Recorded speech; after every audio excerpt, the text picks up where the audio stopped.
Yo, Welcome back, guys. cheers. Cheers. Why is my slice upside down? Why am I a monster? It has these shades of Batman the Animated Series. I mean, I'm not saying it was necessarily done the same way with being drawn on black paper like Batman Animated Series was, but it has very similar like tones, with the backgrounds being more just generic looking cityscapes. The shading on the characters is like black, which looks really distinct and very stark in comparison to what you get in most other cartoons. TMNT as a comic book has a very noir background. True. It was an indie comic, and it was actually based on Daredevil. Interesting, I didn't know that. Stick, Splinter. Yeah. What's similar to the foot? The hand. We're talking about the second true iteration of the Turtles show. The first one happened in the 1980s, and eventually there was a secondary show that happened in 2003.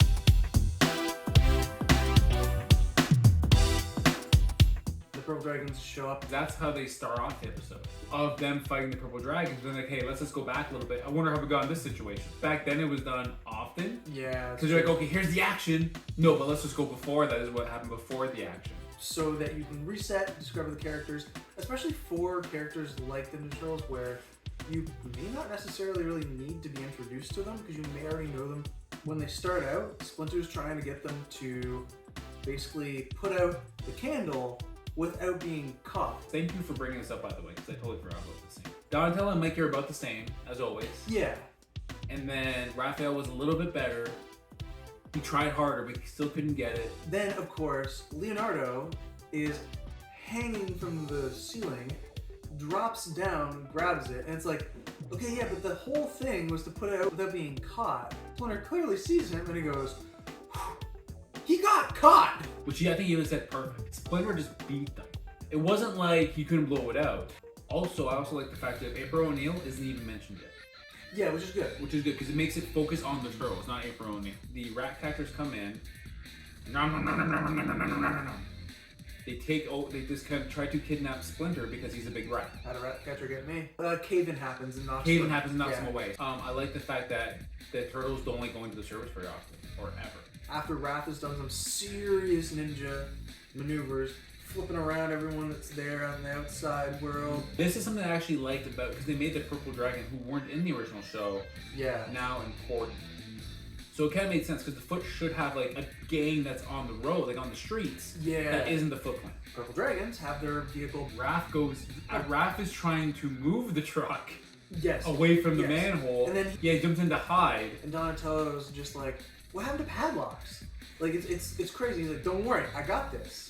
Actually, it wasn't Donatello that said the first line. I think it was Michelangelo that said the first He line. goes break it open. Yeah, that's what he Yeah, they break Raph out, and then the Foot show up, and they start fighting the Foot Clan. Donatello hotwires the truck, the vehicle, van. and they drive off and drive away.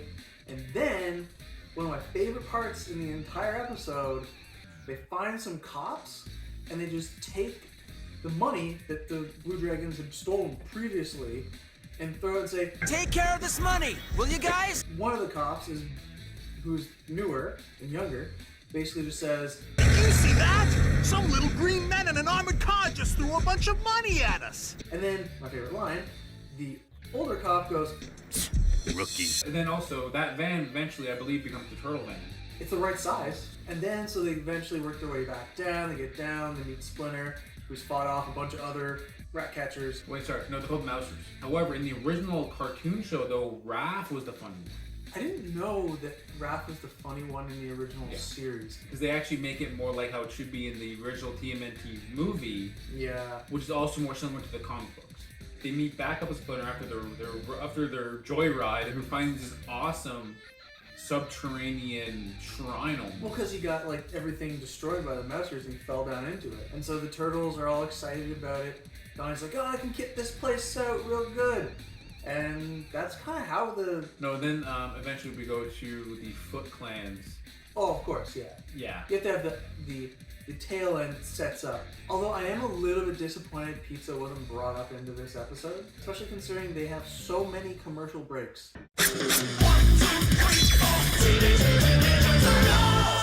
And as soon as it finishes, she's like, again!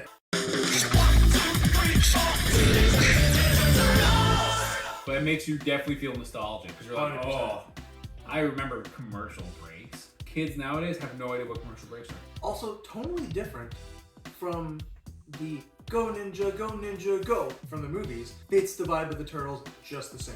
Actually, that's been the best thing about the Turtles. Actually, they've always kept the vibe.